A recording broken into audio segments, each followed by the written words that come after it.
buenas a todos, bienvenidos una vez más a Psicologízate en Casa.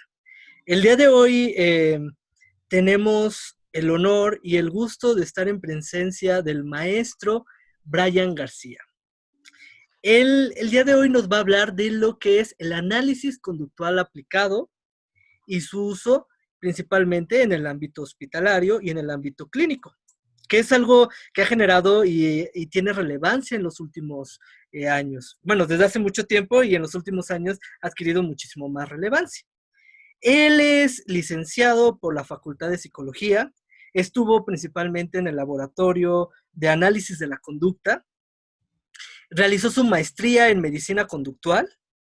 Asimismo, él ha trabajado en el Hospital Siglo XXI, en la Clínica de Salud Mental de Obesidad y Cirugía Bariátrica con múltiples pacientes, ha hecho diferentes publicaciones y además de todo eso es una persona que es bastante brillante y que cada vez que hablo con él es de confesarles que me explota la cabeza en el sentido de que aprendo algo nuevo, conozco algo nuevo, o algo que yo creía que ya estaba bien estructurado, que no tenía falla en su lógica y eso, llega, me hace un comentario y cambia totalmente la percepción que tenía él. Entonces me parece un invitado increíble el que tenemos el honor de estar el día de hoy con usted, maestro.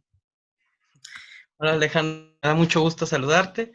Para mí es un honor estar aquí en tu programa el día de hoy. Psicologízate en Casa, muy interesante, por cierto. Te agradezco las flores que me echaste, creo que son más de las que me merezco. Pero bueno, aquí estamos. El día de hoy vamos a hablar un poco sobre el análisis conductual aplicado. Para mí es todo un gusto realmente estar hoy aquí, porque es uno de mis temas favoritos. Es uno de los temas que más me apasionan y al mismo tiempo creo que es uno de los temas que más se han malentendido desde el punto de vista de la psicología en general. Voy a comenzar contando algo con lo que me encuentro constantemente. Muchas veces lo veo en los psicólogos que están en formación, pero también lo veo con colegas que ya llevan tiempo ejerciendo. Esto es, cuando escuchan la palabra conducta, conductismo, es que es conductista, terapia de la conducta, parece como si acabáramos de decir la peor grosería del mundo. Parecía que dijimos algo terrible, algo oscuro, algo siniestro, que quién sabe qué es eso, pero suena terrible. Y como que hay cierto rechazo por parte de la comunidad que se dedica al estudio del comportamiento. Entonces, por eso el día de hoy me da mucho gusto poder hacer un poco de diseminación al respecto, para aclarar algunas dudas y mitos que creo que son comunes para la mayoría de las personas que son ajenas al área. Entonces, me gustaría comenzar con la definición de análisis conductual aplicado. El análisis conductual aplicado es una disciplina científica que está basada en el análisis experimental de la conducta, el cual se basa en el conductismo radical skinneriano. Por radical no nos referimos a que sea un conductismo tajante, sino es sinónimo de un conductismo integral, de un conductismo integrado, lo cual quiere decir que vamos a abarcar prácticamente todas las áreas relevantes para entender qué es lo que ocurre con las personas en sus contextos.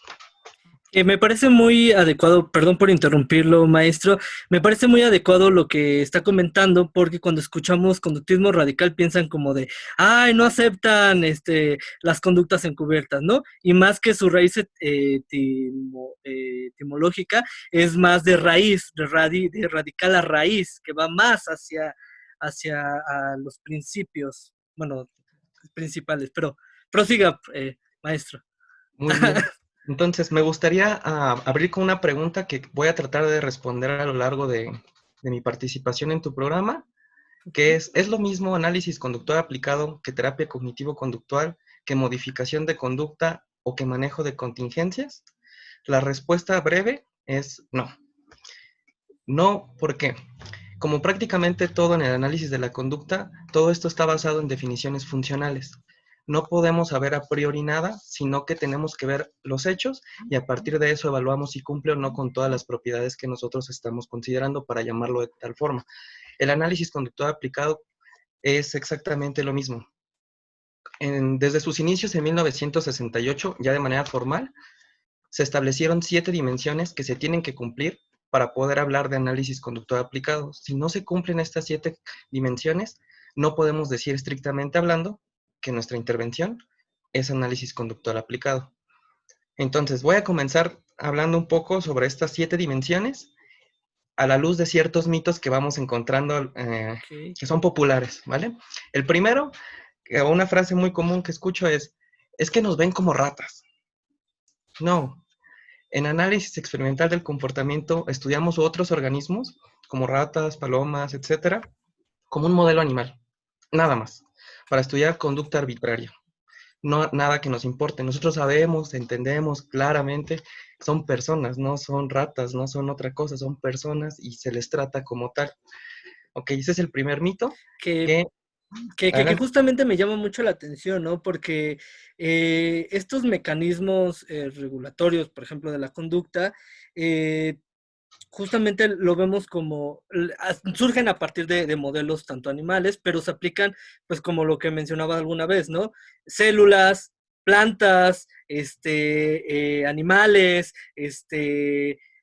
humanos, entre otras cosas, ¿no? Y que realmente no es como que sea solamente para ratas, ¿no? Sino simplemente son principios que aplican para toda forma de vida, que son, Ujú. que son incluso leyes, se podrá decir. Bueno, a menos de que usted me diga lo contrario. Prosiga, doctor. Ok, bien, entonces no los vemos exactamente como ratas, eso es un mito, no es Ajá, así. Otro mito común es que los conductistas o los analistas de la conducta solo tratan la conducta ostensible, las acciones visibles.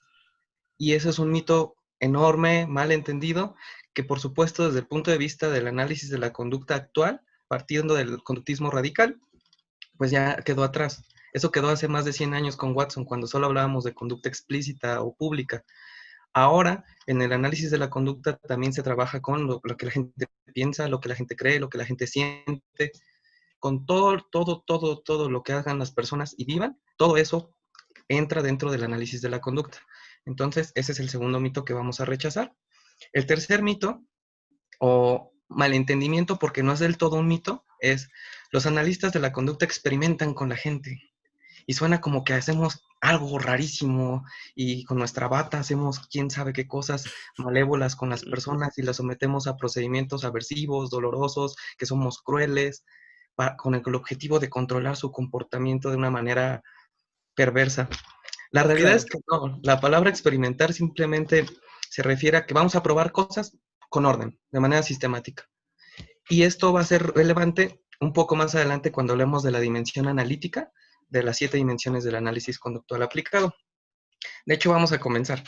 Por supuesto, no somos partidarios de que las personas son idénticas a las ratas u otros organismos, sabemos que son personas, Claro. y por supuesto esta primera dimensión, que es la de carácter aplicado, quiere decir que nosotros nos vamos a enfocar en aquellas cuestiones que son importantes para la persona, es decir, nuestro usuario, para sus seres queridos o seres cercanos y para la sociedad en general. Esa es la primera dimensión, aplicado. La segunda, y es una de las más importantes, es una de las que los va a diferenciar de la terapia cognitivo-conductual y de muchos otros enfoques, es la característica o la dimensión conductual. Entonces necesitamos identificar exactamente qué ocurre con esa persona para modificar exactamente aquello que le va a mejorar la vida. Ahora, ¿qué Que, otra? perdón, que justamente me parece interesante, porque lo que digo, desde mi, bueno, desde la cuestión de la evidencia y todo eso, lo que se ha encontrado es que si tú modificas el pensamiento, no necesariamente vas a modificar la conducta. Y hay, a los investigadores les encantan análisis, regresiones lineales, etcétera. Y donde mencionan que no, que si, al contrario, que si tú modificas la conducta, vas a modificar pues estas conductas encubiertas que pueden ser, que si tú modificas el que ya no tome, por ende va a modificar también las ganas que va a tener al respecto, ¿no? Y creo que eso parece pues también es de vital importancia que quiero como también retomar. Perdón, prosiga. Oh, Ajá, está muy ajá, bien, estoy completamente de acuerdo. A veces lo que vamos a tratar de cambiar o modificar, hacer más flexible, pueden ser el pensamiento, pero muchas otras veces va a ser conducta más directa, más pública, más clara. Entonces, eso es lo que hay que ver. La otra parte que es una bondad del análisis de la conducta o de esta dimensión conductual y que muchas veces ha sido mal entendida es que enfocarnos en la conducta tiene varias ventajas. A diferencia de otros enfoques en los que se utilizan etiquetas diagnósticas como las del DSM y el CIE, se habla de un proceso, de un procedimiento o un padecimiento, por ejemplo, depresión, y se supone, o sea, parte de la idea de que la mayoría de las personas cumplen con ciertas características. Sin embargo, nos damos cuenta de que no todas las personas que tienen diagnóstico de depresión duermen mucho. Hay quienes duermen poco, hay quienes comen mucho, pero también hay quienes comen poco. Claro. Entonces, aunque tengan la misma etiqueta diagnóstica, viven estas situaciones de manera diferentes porque están en diferentes contextos, tienen una historia de vida particular y única, entonces no es igual. Y por eso, desde el punto de vista del análisis de la conducta, esta dimensión de enfocarnos en la conducta más que en un padecimiento, nos da un enfoque individual. Es decir, no voy a ver a una persona y a priori voy a tratar de saber cosas, sino necesito irlo a ver para saber exactamente qué está pasando con esa persona y poder adaptar mis estrategias y los recursos para atender a esa persona en particular.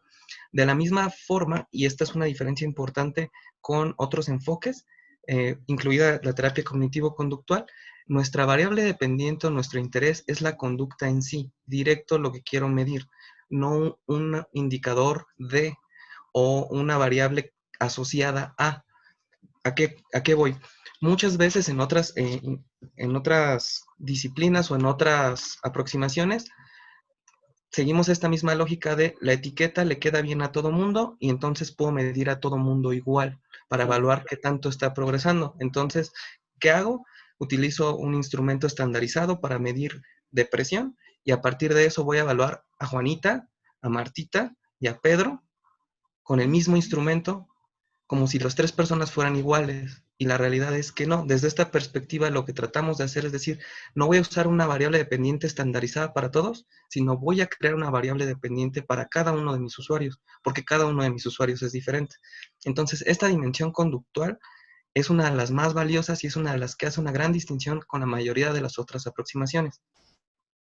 La siguiente dimensión, la tercera, analítico. A esta venía la parte de experimentar, de que experimentamos con la gente y así, sí y no.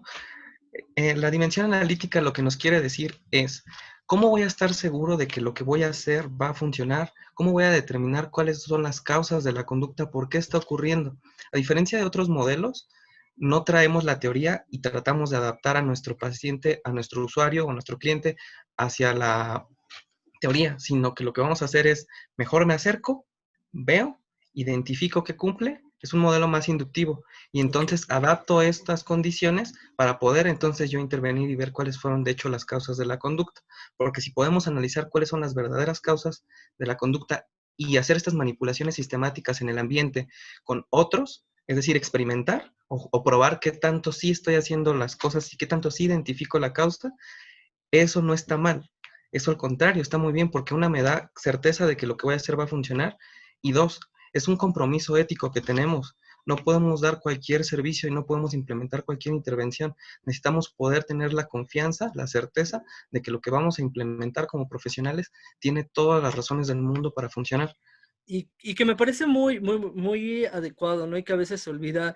De hecho, era lo que la otra vez estábamos platicando, ¿no? El aplicar una intervención es una receta de cocina, ¿no? Es que la revisión sistemática me dijo que esta es la mejor técnica, entonces ahí voy con mi mindfulness, ¿no? Ni siquiera sabes si realmente le va a servir, qué tipo, por ejemplo, de ansiedades. Si es una ansiedad, por ejemplo, de la como la han separado, digamos, los investigadores, como Ujú. cognitiva, si es una ansiedad fisiológica, etcétera, ¿no? Y no sabemos qué síntomas realmente puede ser. Y que al contrario, nuestra intervención, si no detectamos cuáles son lo que le está reforzando o lo que está castigando, que haga ciertas conductas que sean adaptativas, pues si no detectamos eso, al contrario, podríamos hacer que reforcemos que sigan haciendo estas conductas, ¿no? Por ejemplo, me recuerda mucho como al uso de la relajación, relajación diafragmática, ¿no? Que la avientan como si fueran chochos, ¿no? Y entonces no sabes si la persona le va a servir, no has analizado cómo lo puede hacer, pero entonces la persona la sabe utilizar muy bien, se pone muy ansiosa, se relaja, pero el problema sigue ahí. La conducta se sigue presentando de la misma forma, pero súper relajado. Parece nuestro paracetamol de repente. Exacto, ¿no? Es como de, o el reinicia lo de los ingenieros, reinicia el sistema. Es como, sí, dale, lo primero, ¿no? Y hasta que incluso prefieren dar la técnica de relajación porque es inmediata, pero no analizamos realmente lo que está manteniendo estas conductas que son desadaptativas y además que pues es todo un circuito, ¿no? Aparece un estímulo, aparece esta respuesta y esta respuesta se va a reforzar y a su vez, si fue reforzada positiva o negativamente, pues va a otra vez que se presente ese estímulo, se va a volver a aparecer, ¿no? Y se vuelve un circuito que se puede estar presentando. Y digo, finalmente la relajación no le hace daño a nadie y está muy bien que la enseñemos, pero por supuesto no es suficiente. Siempre es Exacto. necesario evaluar toda esta parte para dar una intervención hecha al tamaño, a la talla de los usuarios. Exactamente. Voy a continuar con la siguiente parte un poco más rápido, que es la cuarta dimensión, tecnológico. Esta dimensión simplemente se refiere a que tecnológico quiere decir que viene de la tecnología que se deriva de la ciencia, así como en otras aplicaciones en física, en biología, pues también hay aplicaciones o técnicas que se utilizan a partir de los principios que encontramos en el laboratorio. La dimensión tecnológica lo que nos dice es, describe con el mayor detalle posible qué exactamente fue lo que hiciste o qué exactamente es lo que hay que hacer para generar el cambio en nuestro usuario. Es decir, la integridad del tratamiento. Es una dimensión que se tiene que cumplir sí o sí y cualquier lector entrenado, cualquier persona que sepa lo suficiente de análisis de la conducta podría replicar el procedimiento. Muy bien, la siguiente dimensión, que es conceptualmente sistemático o sistema de conceptos, como también lo han llamado, es algo que lo diferencia prácticamente del resto de las aproximaciones. ¿A qué me refiero? La dimensión conductual la cumplen manejo de contingencias, la cumplen también eh, modificación de conducta en general, pero estas dos, aunque son prácticamente similares al análisis conductual aplicado, no necesariamente cumplen con las otras dimensiones. Muchas veces la que falla es precisamente la conductual porque no podemos tener un indicador directo de la conducta, sino algún producto permanente. Pero, Me gustaría hacer hincapié ahí. Para las personas que están viendo, por ejemplo, este mensaje, este video, y que nunca han escuchado, por ejemplo, manejo de las contingencias, brevemente, ¿cómo lo podrías definir? Digo, lo pienso para aquellos que apenas están abriéndose al análisis conductual aplicado. ok, bien, dentro de la tradición conductual en general, de sus diferentes áreas, hay algo que en general le llamamos modificación de conducta, que se refiere a todos estos conjuntos de procedimientos que generan un cambio en el comportamiento de las personas. Las podemos clasificar de diferentes maneras. Una muy particular es esta que estamos hablando hoy, que es el análisis conductual aplicado. Digamos que es la versión elite de todos los procedimientos de modificación de conducta. Es lo más sofisticado que se tiene. Ok. Hay algunos procedimientos que no necesariamente van a cumplir con estas 7 dimensiones, pero cumplen con la mayoría. A esos procedimientos los podemos englobar como modificación de conducta en general y uno en particular, son prácticamente sinónimos, manejo de contingencias, pero manejo de contingencias es un término que se utiliza más o es más común cuando las intervenciones incluyen eh, ¿cómo llamarle? Consecuencias monetarias. Es muy común que se utilicen en esa literatura. Por ejemplo, en abuso de sustancias se dan vouchers si la gente se mantiene en abstinencia. Entonces pasan tantos días, te tomo una prueba de orina, veo si consumiste o no la sustancia a partir de ese marcador biológico y si no, entonces te damos un dinerito. Ah, muy bien. Entonces, cuando hay ese tipo de sustitución, pero tiene que ver con una cuestión económica, es más común utilizar el término manejo de contingencias o es común en la literatura de abuso de sustancias, de obesidad, Economía de conductual. diabetes, economía conductual. Ujú. Entonces hay diferentes aplicaciones, pero la única que cumple con las 7 o que estrictamente hablando se le solicitan las 7 es el análisis conductual aplicado. Entonces es la más completa de todas estas diferentes vertientes y que justamente era lo que siempre mencionas, ¿no? Porque no solamente implica si funciona o no funciona una teoría o una intervención, es si tiene lógica epistemológicamente y además si sus supuestos y sus teorías y sus leyes también están cubiertos, ¿no? Entonces justamente por eso se llama la élite, ¿no? Porque cumple estos 7 principios que son fundamentales para poder hablar. si no me estoy equivocando. Es correcto. Ahora, justo este tema que comentas es el punto al que quiero llegar con la parte de conceptualmente sistemático.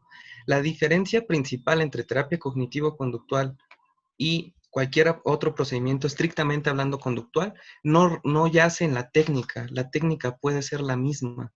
Lo que hace la diferencia La es el explicación. análisis conceptual que está detrás y a quién le vamos a atribuir el cambio conductual. Por ejemplo, una etiqueta común para describir un procedimiento en psicología cognoscitiva o en terapia cognitiva es reestructuración cognitiva. Es decir, una persona pensaba de cierta manera ante ciertas situaciones y aprende a pensar de una manera alternativa. Esa explicación que tiene que ver con esquemas cognitivos viene de una tradición diferente, de un marco conceptual diferente. Por eso, terapia cognitivo-conductual es un poquito, es campechano, digamos, porque Es un tiene cognitivo, Frankenstein. tiene conductual, es un Frankenstein. Sí. Esta misma intervención o este mismo procedimiento de reestructuración cognitiva, cualquier persona que se dedica al análisis de la conducta diría, ok, tú le llamas así, yo le puedo llamar reforzamiento diferencial de pensamientos alternativos o incompatibles.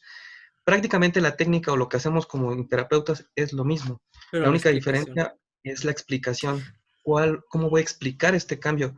Entonces, el análisis conductual aplicado, modificación de conducta en general o manejo de contingencias, todas estas van a partir o van a dar explicación a partir de una postura estrictamente conductual y no porque no digamos que la mente no existe o la gente no piensa o no existe la cognición, simplemente no usamos esos términos, usamos otros para referirnos a los mismos procesos conductuales o a los mismos procesos biológicos y sociales. Entonces, esta es la otra diferencia que va a marcar entre el análisis conductual aplicado y prácticamente toda la parte conductual y la terapia cognitivo-conductual y todas sus vertientes. Que me llama mucho la atención lo que estás comentando, ¿no? Porque algo que tú, bueno, que he tenido la oportunidad de compartir y que mínimo a mí me frustra un poco es como intentar cambiar los principios. Por ejemplo, con esta cuestión de la tercera ola, que tal vez me voy a meter en algunos pleitos con algunas personas, cuando empiezan a hablar de mindfulness y empiezan a hablar, intentar explicar la modificación de la conducta a través de ciertos principios budistas, es cuando rompen con toda esta cuestión, ¿no? O sea, ya no pertenece entonces a una cuestión de modificación de la conducta, a una cuestión de terapia de la conducta, que de hecho un error muy feo y muy garrafastral es decir, pues la tercera generación es la evolución de la terapia cognitivo-conductual, y es, no, o sea, en teoría es la terapia de la conducta a la cual se le fueron agregando diferentes cosas conceptualmente, pero la explicación principal son los mecanismos regulatorios de la conducta, ¿no? Pero ya cuando intentas agarrar otras cosas como que el budismo, como que inventarte tus propias formas explicativas, es cuando pierde pues como la validez, no sé si se diga así como validez como epistemológica o el sentido de la Esta teoría, consistencia. esa consistencia que tiene la teoría. Y además de eso, que la aleja, porque si ya le estamos dando otras explicaciones con otras teorías, entonces pues ya no es ni siquiera tercera ola estrictamente, ¿no? Ya es otra cosa. No, ajá, Ahora aquí me gustaría comentar, muchas veces se entiende cuando Hayes y sus colaboradores hicieron esta analogía de las olas, que la primera ola es modificación de conducta en general o manejo de contingencias, y eso no bastaba o no era suficiente, y en parte tienen razón a nivel histórico, pero no significa que eso se deje de usar o que cambiara. exacto. E incluyen otras estrategias como las que desarrollaron Beck, Ellis y colaboradores, como esta de reestructuración cognitiva, y le pusieron otra explicación. Al cambiar de explicación a otro modelo que dejó de ser estrictamente conductual y empezaron a introducir términos cognitivos, es cuando empieza a haber este caos epistemológico dentro de terapia cognitivo-conductual o terapias conductuales.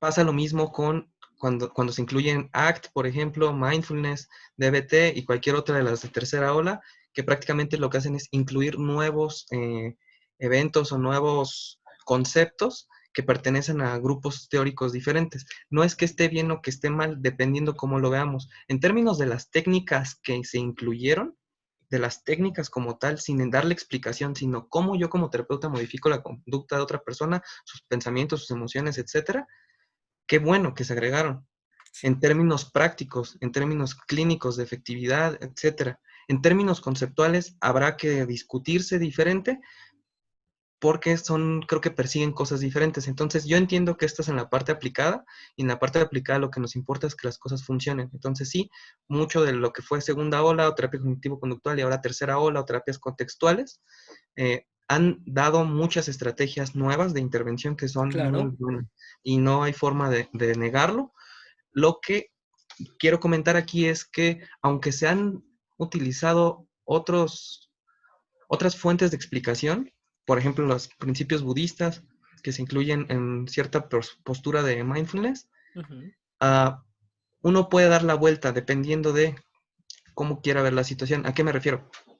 Cualquier persona que esté dentro del análisis de la conducta lo que va a intentar decir es, déjame ver qué haces cuando haces mindfulness, déjame verlo con detenimiento, déjame medir con detenimiento y déjame ver si yo puedo dar cuenta de la misma, de la misma intervención con una explicación diferente, con principios diferentes. Entonces, aquí la elección es más bien conceptual. Si tú prefieres las explicaciones conductuales, puedes explicar perfectamente segunda y tercera ola con los mismos viejos principios de siempre. Si tú prefieres otro tipo de explicación, ok, busca otro tipo de explicación. Lo único que quiero mencionar con esto es que no es que segunda y tercera ola sean mejores. Si tú le preguntas a algún analista de la conducta, te va a decir, es lo mismo. claro. Simplemente le estás llamando de otra forma o simplemente nos diste una topografía diferentes como terapeutas para intervenir, una técnica, una forma diferente de hacerlo. Ah, esa no me la sabía y aprendí una nueva forma de hacerlo y funciona mejor. Qué bueno. Ok. Que me parece bastante importante y que de hecho me gustaría que en otra ocasión, ahorita para seguir hablando, para no desviarnos tanto, que en otra ocasión pues pudiéramos tener incluso un debate, ¿no? Porque hablar de que sí importa lo aplicado, pero también importa lo conceptual. Porque, porque puede ser muy bueno lo aplicado, pero pues si en lo conceptual estás súper mal, pues no hay mucho futuro en la explicación de tu teoría o de tu marco en el que te estás basando. Pero bueno, eso creo que quedaría para otro día. Sigamos en esta explicación que nos está dando y que me parece bastante interesante. Ajá, Ok, gracias Alejandro. La sexta dimensión es la de efectivo. Esta es prácticamente se obvia y quiere decir por efectivo que el cambio que vamos a generar en el comportamiento, en la vida de los usuarios, de sus seres queridos y de la sociedad, tiene que ser importante, tiene que tener un valor práctico. No puede cambiar un poquito y ya, sino que este cambio sea relevante, que sí genere un cambio clínicamente significativo, que la vida de las personas realmente mejore. Esa es la parte de la dimensión efectiva y es prácticamente algo que tenemos que tratar de garantizar. Por algo se supone que somos expertos en esto. La última dimensión es general o generalizable. ¿Qué quiere decir esto? Muchas veces esperamos que una vez que intervenimos y ya funcionó al corto plazo nuestra intervención, esperamos que el cambio conductual permanezca y siga ahí muy bien y que bueno, ya lo arreglamos, ya nos vamos, muchas gracias. No, la generalización de nuestro cambio no se puede quedar a ese nivel. Necesitamos hacer todo lo posible porque el cambio se generalice a otras conductas, que se generalice a otros contextos. Es decir, si yo me sentía enojado y me comportaba de cierta forma no sé, por decir algo en la escuela, ¿no? Un niño que se enoja y golpea, entonces, es decir, enojo se refiere a que golpea a otros niños, les grita, muerde, etcétera. Uso de la etiqueta enojo para describir toda esa serie de ujú, conductas. Si yo intervengo sobre 2 o 3, espero que desaparezcan también la 4 y la 5, aunque no las intervení de manera directa. Yo espero que se generalice este cambio. Yo espero que no solo deje de golpear, morder y gritar en la escuela, sino que tampoco lo haga en la casa. claro. Entonces necesitamos mostrar generalización entre conductas, entre contextos y, por supuesto, sobre el tiempo. Necesitamos que estos resultados perduren lo máximo posible. A diferencia de muchas aproximaciones, en el análisis conductual aplicado, la generalización no se espera, no es esperada, es planeada. Claro. No podemos darnos el lujo de esperar que las cosas sucedan.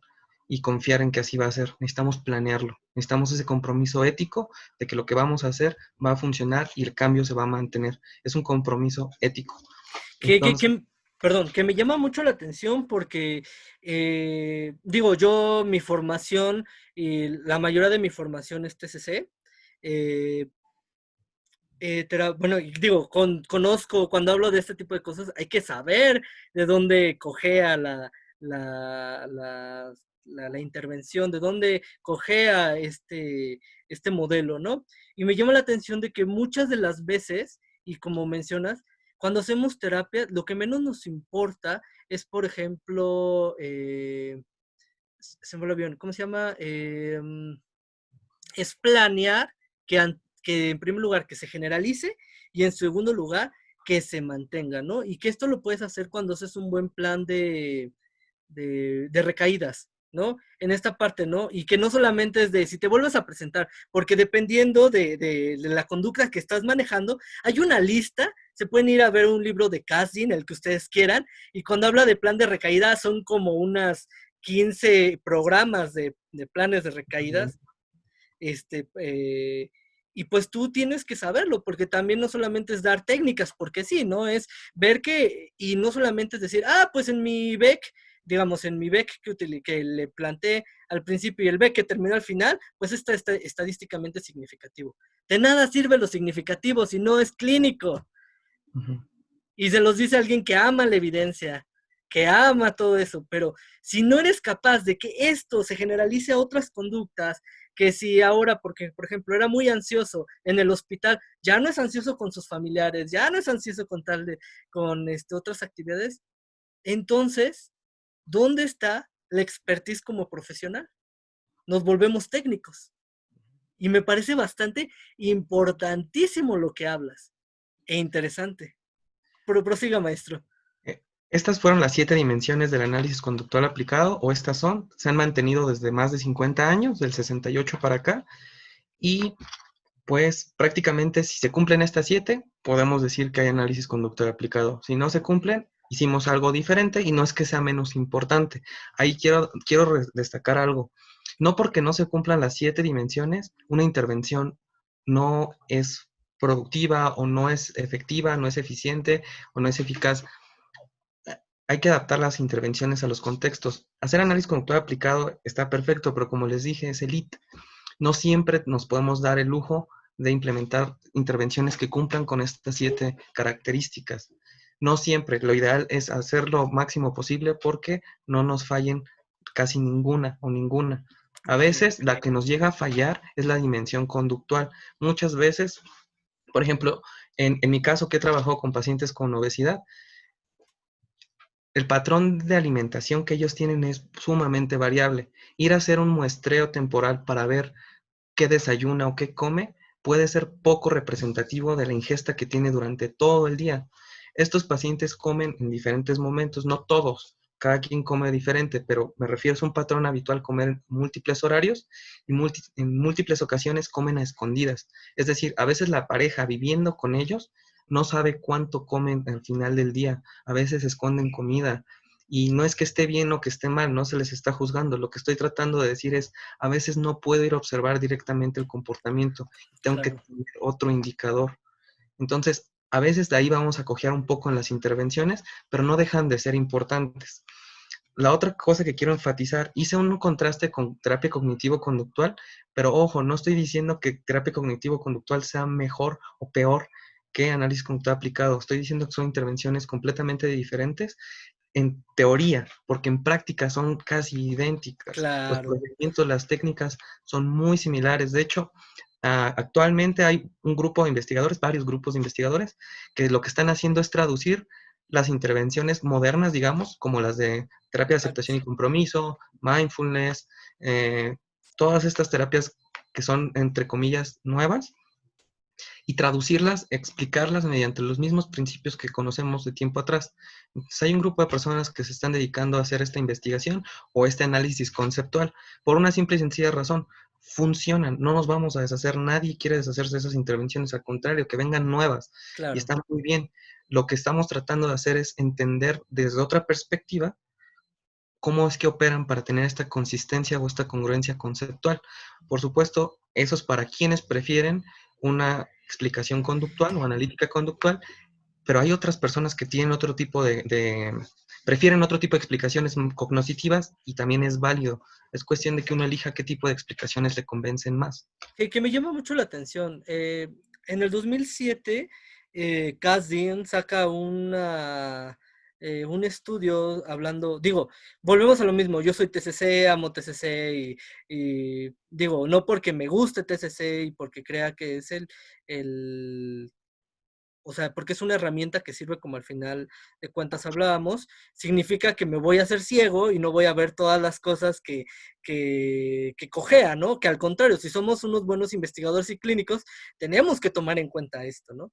Casi nace en el 2007 una crítica así garrafastral a segunda y tercera generación les dice, está muy bien que tengan sus cuestiones estadísticas, sus tamaños del efecto, los tamaños de efecto son medidas a través de medias. Eso en algún video lo voy a explicar posteriormente, ¿no?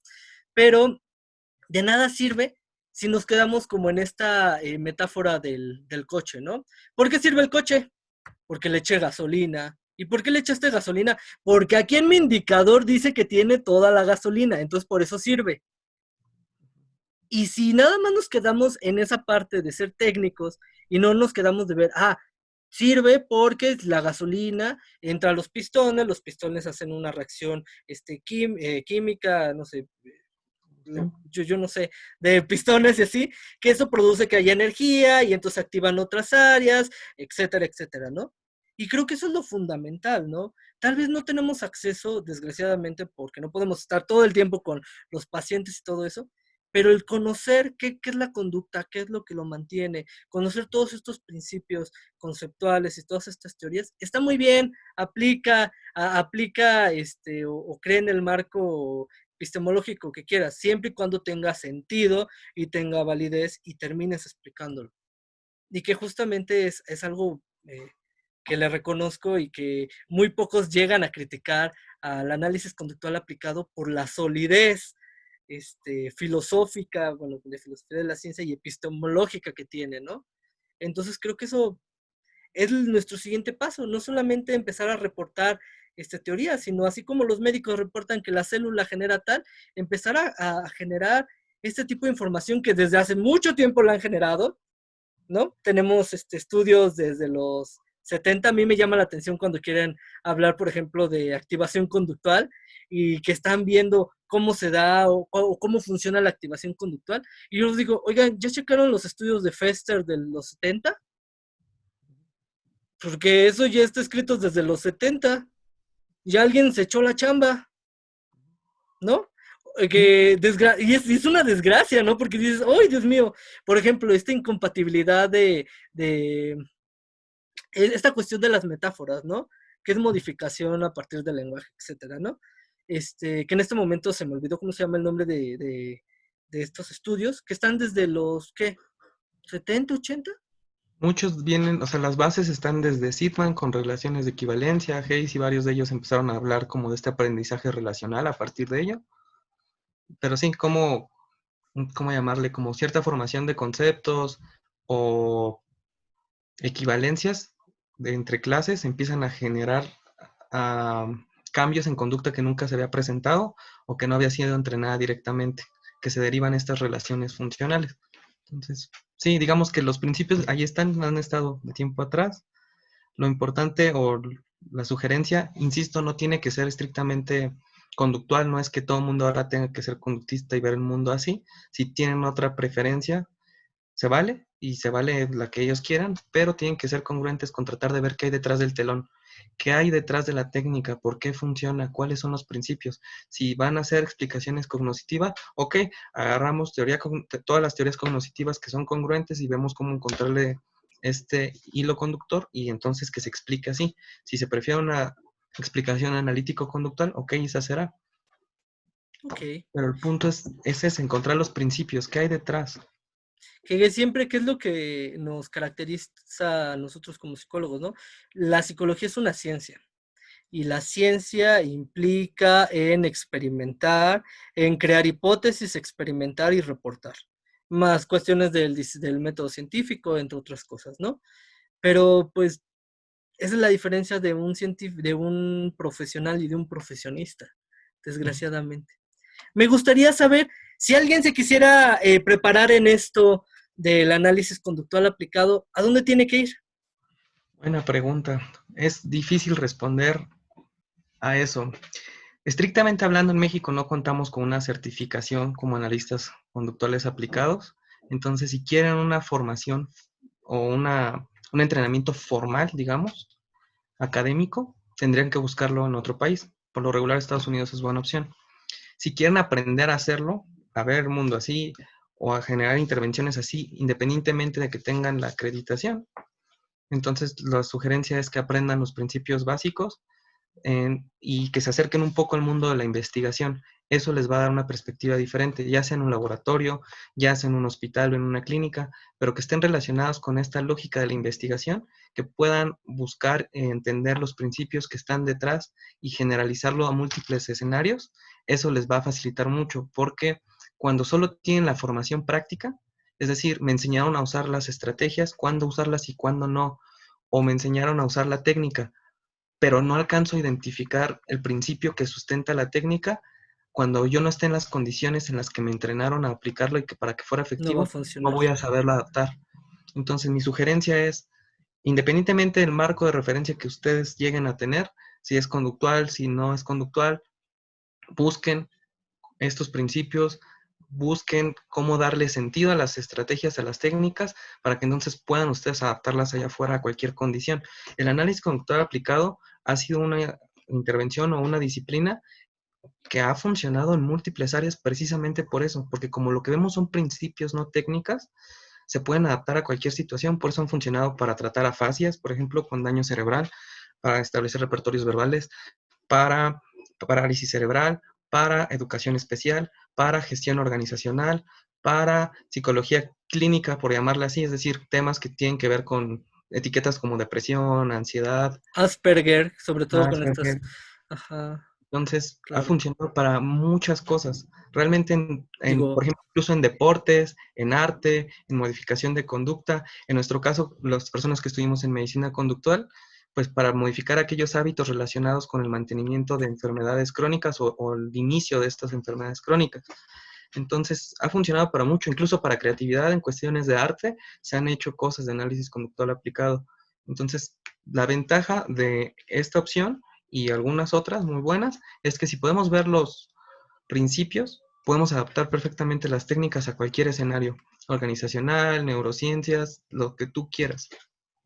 claro, y que me parece bastante importante, ¿no? Tienes una buena base de lo que estás haciendo y entonces no vas como cieguito sin saber qué onda, sino que independientemente de lo que esté pasando, te adaptas y ves cómo romper pues estas, pues sí, como estos ciclos pues sí, como, es que no sé cómo decirlo, como ¿Bucles? ajá, bucles y poder así realmente hacer un cambio, ¿no? Y me parece bastante importante y creo que el día de hoy con todo lo que nos has comentado, pues es bastante informativo, bastante a tomar importancia y a considerarlo, ¿no? Incluso hasta meditarlo en el sentido de hacia dónde nos queremos dirigir, ser profesionales, ser profesionistas o ser técnicos. Te agradezco mucho el día de hoy toda la información que nos has dado. Es un tema que yo sé que has estado estudiando y que te ha costado miles y miles y miles de horas de estudio y además de práctica y que, digo, yo me atrevería a decir que eres experto en este tema y que pues esperemos que en un futuro, pues en publicaciones, en libros, pues nos sigas platicando de todo esto y también en entrevistas, porque sé que también eres experto en otros temas, ¿no? Economía conductual, etcétera, etcétera, ¿no? Incluso este tratamiento conductual para pacientes con obesidad. Y pues antes de terminar, me gustaría, ¿dónde, si alguien estuviera interesado en contactarte o en, o en pues sí, en contactarte o preguntarte algo, algo así. ¿Hay algún lugar donde podrían hacer, alguna red social, un Yo creo que correo? lo más sencillo sería por correo electrónico. Ok, No sé si gustes colocarlo como lo colocaste en el último video que sí, en mi presentaste cara, arriba en mi cara. y que entonces puedan disponer de él. Yo Ok. te agradezco mucho la invitación, Alejandro. La verdad me encantó colaborar contigo en este episodio de tu programa Psicologízate en Casa. Para mí es un placer diseminar un poco sobre el análisis conductual aplicado y pues, ¿qué te digo? Muchas gracias por la invitación. No, pues muchas gracias a ti por el tiempo y sé que ahorita andas bien acarrereado por el doctorado, entonces, y por todo esto que está pasando ahorita en la pandemia y pues el que nos puedas dedicar un tiempo, te lo agradecemos mucho y pues en ese caso nos vemos en el siguiente tema y nos vemos en la siguiente, entrevista. Un saludo a todos. Saludos a todos.